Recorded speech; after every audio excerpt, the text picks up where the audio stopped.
Hi there. Let your mind slow down and relax your body. We aim to be calm and peaceful. And please, in the comments, write down your best help for sleeping and let me know where you are from. And never forget that you are loved and important in this world to somebody. You are unique and we love you.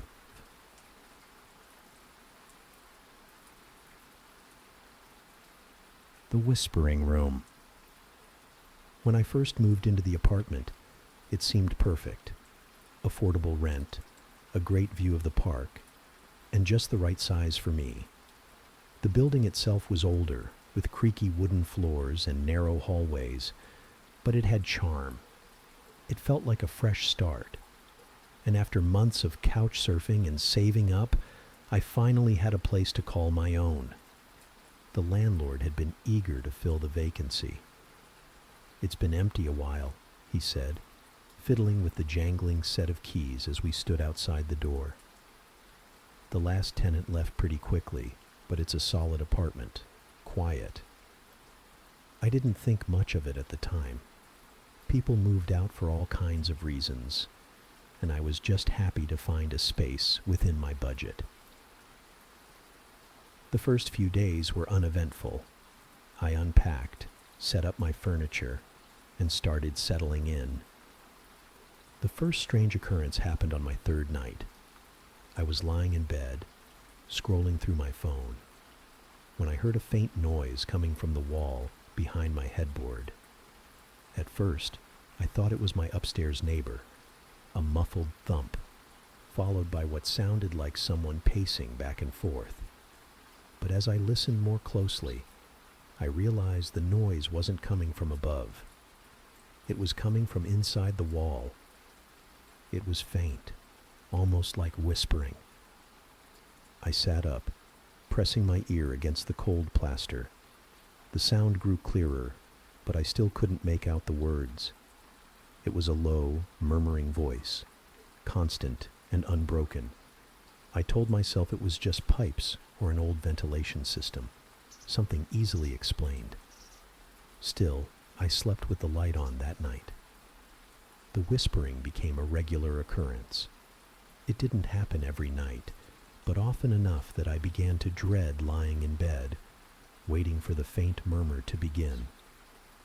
I asked my neighbors if they'd noticed anything strange, but they all said no. One even joked that I was hearing ghosts. I laughed along, but the unease stuck with me. One night, I decided to investigate. Armed with a flashlight and the resolve to prove it was nothing, I moved my bed away from the wall, exposing the cracked plaster and faint outlines of an old wallpaper pattern underneath. I tapped the wall gently, listening for hollow spots. When I found one, I hesitated. The whispering was louder now. I leaned in, pressing my ear against the wall again. The voice was clearer this time, though the words still didn't make sense. It was a strange, rhythmic chant, like someone repeating the same phrase over and over. The sound was chilling, not just because it was there, but because it felt intentional, like whoever or whatever was making the noise knew I was listening. "Hello?" I whispered, my voice barely audible. The sound stopped. My heart raced as I stepped back, staring at the wall as if it might burst open. The silence was suffocating, pressing down on me like a weight. I turned off the flashlight and crawled back into bed, pulling the covers over my head, like a child hiding from a nightmare. The next morning, I convinced myself I was overreacting. Sleep deprivation and stress, I told myself. That's all it was. But then the knocking started. It was faint at first, just a soft tap on the wall as I was brushing my teeth. I froze, the toothbrush still in my mouth, and stared at the mirror. The knock came again, louder this time. It wasn't random. It was deliberate, spaced evenly, like someone tapping out a pattern. I walked into the bedroom, my stomach twisting with unease. "Who's there?" I asked, my voice shaky. 3 knocks. Then silence. I grabbed my phone and called the landlord, explaining what had been happening. He sounded skeptical but promised to come by the next day to check it out. That night, the whispers returned, louder than ever, accompanied by soft scratching noises that sent chills down my spine. The landlord arrived the following afternoon with a toolbox and a tired expression. "Probably just some animals in the walls," he said, shrugging. "Squirrels or mice." He removed a section of the plaster where I'd heard the noises. As he worked, I stood in the doorway, arms crossed, trying to convince myself that his explanation made sense. But when he finally pulled back the plaster, we both froze. There was no insulation, no pipes, no wiring, just an empty cavity that stretched between the walls, and inside, scrawled across the wooden beams in jagged, faded writing, was the phrase, "Let me out." The landlord cursed under his breath, quickly patching up the hole and assuring me it was probably some prank left by previous tenants. "Kids get into all kinds of trouble," he muttered, though his pale face betrayed his unease. That night, the whispering turned into full-blown voices. They echoed through the apartment, low and guttural, filling every corner of the room. I didn't sleep. By morning, I had packed a bag and left, refusing to spend another second in that apartment. The landlord never called to ask why I left. Maybe he didn't want to know. To this day, I can't explain what happened in that room. All I know is that the whispers weren't just noise.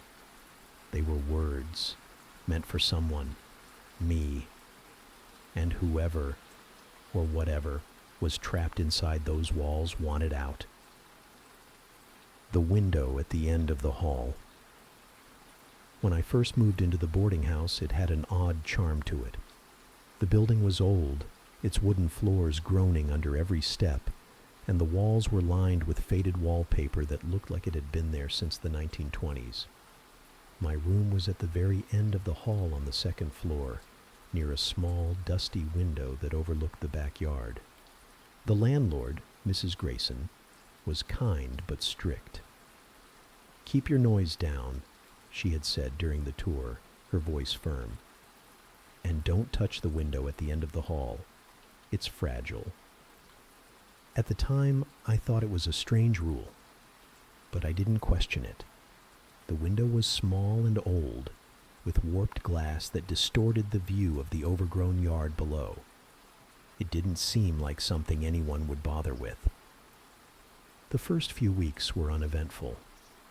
I kept to myself, going to work during the day and spending my evenings reading or watching movies on my laptop. The other tenants were quiet, and the boarding house, though creaky and dimly lit, felt safe. Then, one night, I woke up to a sound. It was faint at first, a soft tapping that I couldn't place. I lay in bed, my heart thudding as I listened. It came again, louder this time. A deliberate knock, like someone tapping on a pane of glass. My room had no windows except for the small one in the bathroom, which was firmly shut. The sound continued, rhythmic and insistent. I got out of bed, my bare feet cold against the wooden floor, and opened the door to the hallway. The boarding house was silent, the faint light from the single overhead bulb casting long shadows across the walls. The tapping was coming from the end of the hall. I hesitated, my breath hitching. Mrs. Grayson's words echoed in my mind. Don't touch the window. But what if someone was outside? A tenant? A stranger? I forced myself to move forward, each step feeling heavier than the last. When I reached the window, the tapping stopped. I stared at the warped glass, the distorted backyard beyond it bathed in pale moonlight. There was nothing there, no branches brushing against it, no sign of anything that could have made the noise. I reached out, my hand hovering over the glass. For a moment, I considered ignoring Mrs. Grayson's rule and opening it, just to check. But before I could, a shadow flickered across the glass. I stumbled back, my heart racing. The hallway behind me was empty, and the shadow was gone.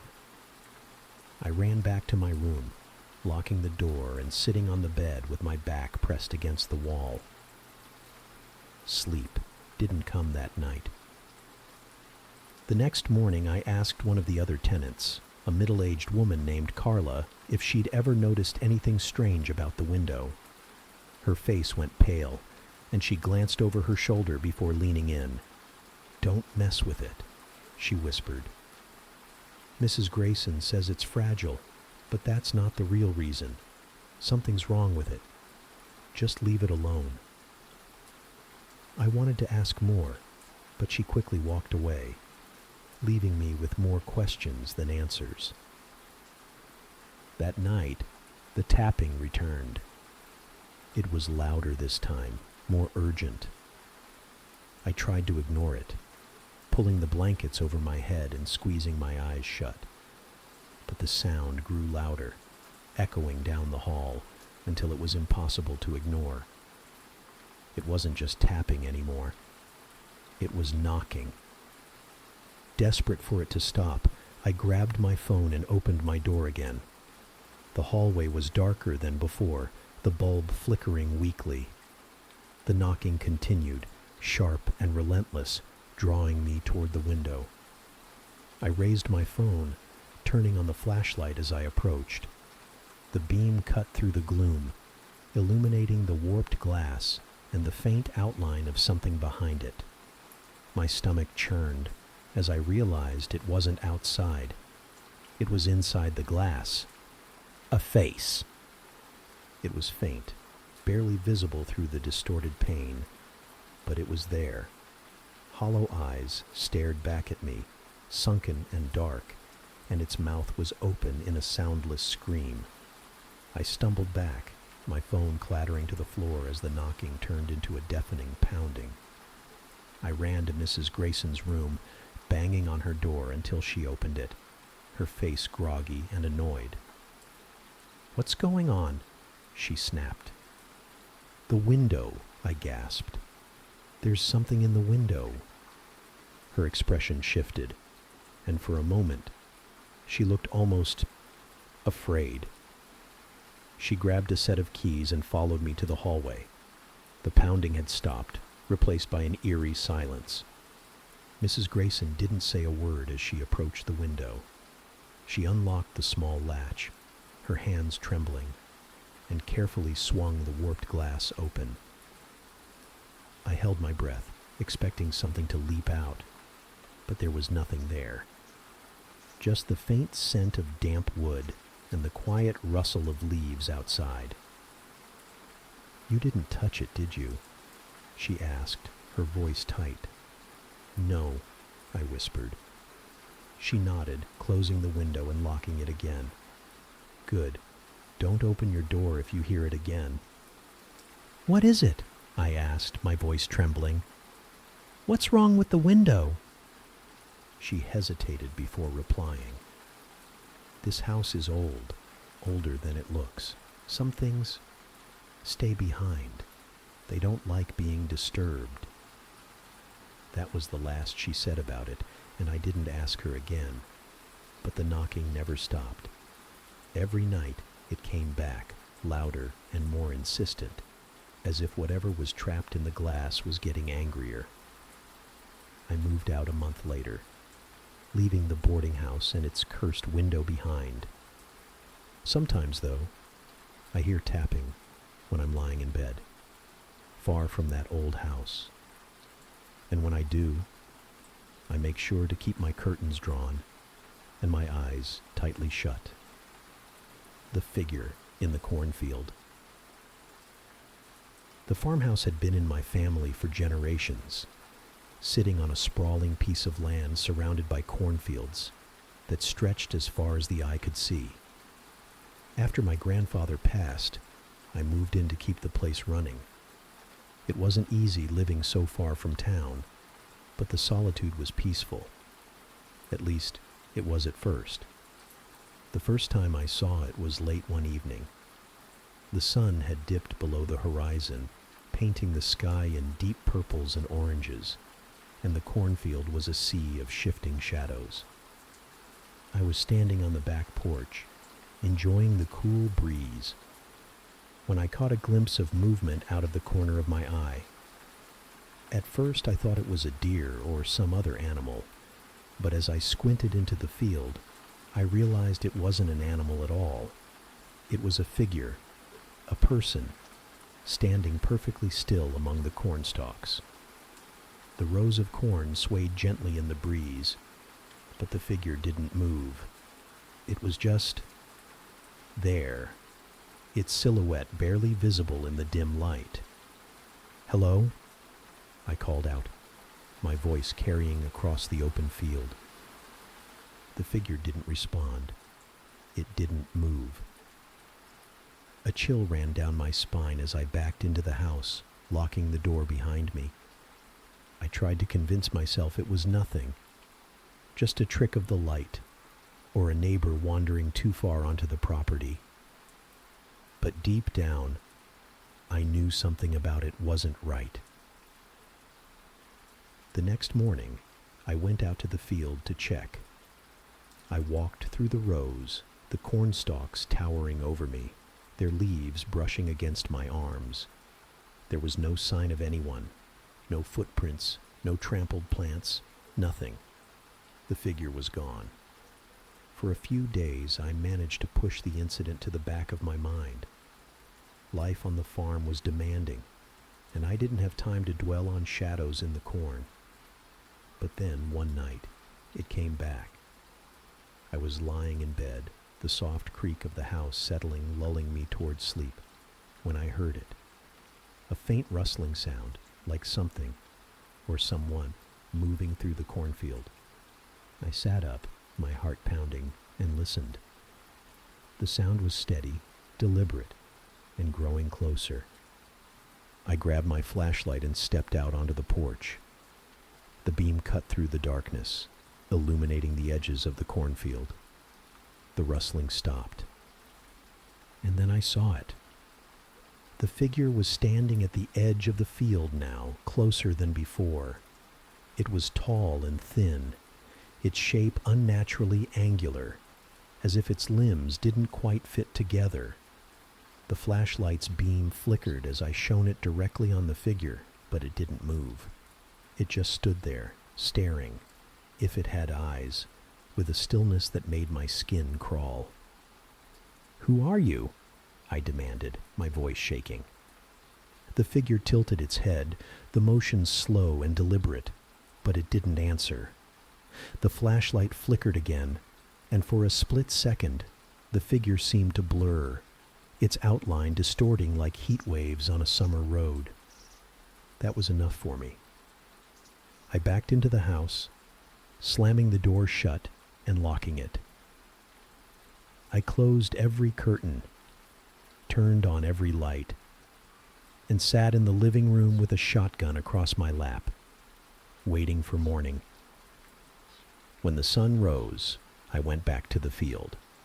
Just like before, there was no sign of anyone or anything. But I knew what I had seen, and I couldn't shake the feeling that it was still out there, watching. The nights that followed were worse. The rustling became more frequent, the figure appearing closer and closer to the house each time. One night, I woke to the sound of tapping on the window. My bedroom faced the cornfield, and as I turned my head toward the glass, I saw it. The figure was right outside the window, its angular shape silhouetted against the moonlight. Its head was tilted again, almost as if it were curious. My blood ran cold as I realized the glass between us didn't feel like much of a barrier. I didn't sleep that night. I didn't even stay in the bedroom. I sat in the kitchen with the lights on and my back against the wall, listening to the faint rustling outside. By morning, I had made my decision. I couldn't stay there anymore. I packed what I could fit into my truck and drove away, leaving the farmhouse and the fields behind. I haven't been back since. Sometimes I wonder if I imagined it all, if the isolation of the farm had played tricks on my mind. But deep down, I know the truth. Whatever was out there in the cornfield wasn't human, and I'm certain it's still waiting.